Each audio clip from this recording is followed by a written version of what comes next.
Hi, welcome to 843 TV, where communities come together to speak. I'm Wendy Pollitzer, sitting in for Carrie Smoot. And I'm Marty Sauls with the Jasper County Chamber of Commerce. Today we are in the beautiful Cypress Wetlands Park in Port Royal, South Carolina, and we are with our panel from north of the Broad on 843 TV. Today we have Miss Sharon Beasley from Technical College of the Low Country. Sharon is the program director for the School of Nursing. Welcome, Sharon. Thank you. And we also have Courtney Worrell from 303 Associates. Welcome, Courtney. Thanks, Wendy. And in center we have Councilman Joe Lee with the town of Port Royal. Joe, thank you for having us today. Thank you, Wendy, and welcome to Port Royal. Absolutely. It's good to have you. Thank you. We are in, like I said, the beautiful Cypress Wetlands Park in Port Royal. Joe, tell us a little bit about how this got started.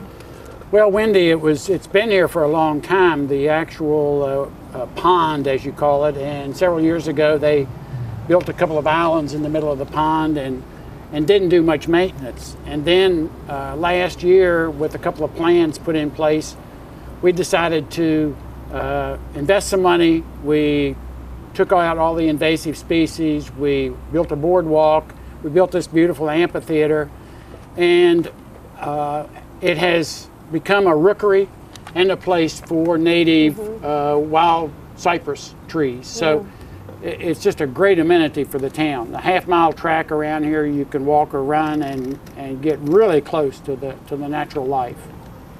Joe, I know funding for these projects can be challenging at times. What mechanism did the town of Port Royal use to obtain funding to complete this project? Marty, we started out with TIF money from the TIF district that was along Rebo Road here. And because of its use, we were able to use stormwater funds too. This is actually a stormwater retention facility. We manage 10 million gallons of stormwater in this property, and it works as a filter for the stormwater before it gets to the Beaufort River. So what's the extent of the Wetlands Project? Well, Sharon, this lake right here, this pond is 17 feet above sea level. There are three other ponds between here and the river. And so before, these were all isolated ponds, but when we did this project, we embedded pipes and tied them all together, and they flow out to the river.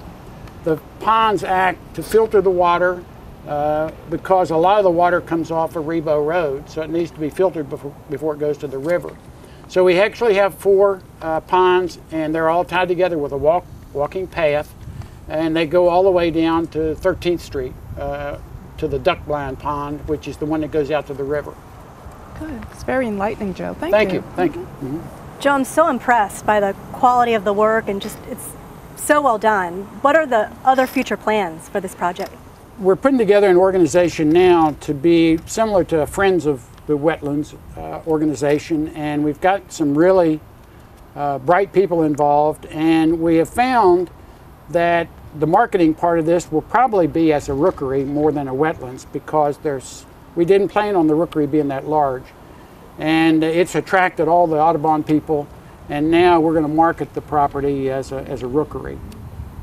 So, Joe, you know I have 2 little girls. What can we do when I take them over here? How can we best utilize this beautiful park? Well, the thing I tell people most is walk slow and bring a camera. The slower you walk, the more you're going to see. And the half-mile doesn't take very long.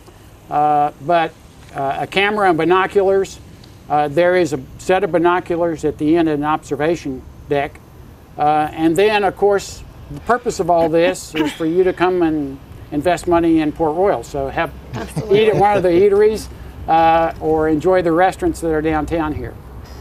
Well, we certainly will do that. Port Royal is one of my favorite spots in town, and I certainly love coming here. Thank you for having us today in the beautiful Cypress Wetlands I hope everybody Park. will walk around before they leave.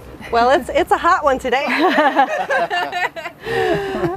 Thank you again for having us here. Thank you, Wendy. In the town of Port Royal. Thank you, viewers. When we come back, we're going to talk to Sharon Beasley with Technical College of the Low Country. Sharon is the director of the program of nursing. We'll see you when we get back to 843 TV, where communities come together to speak.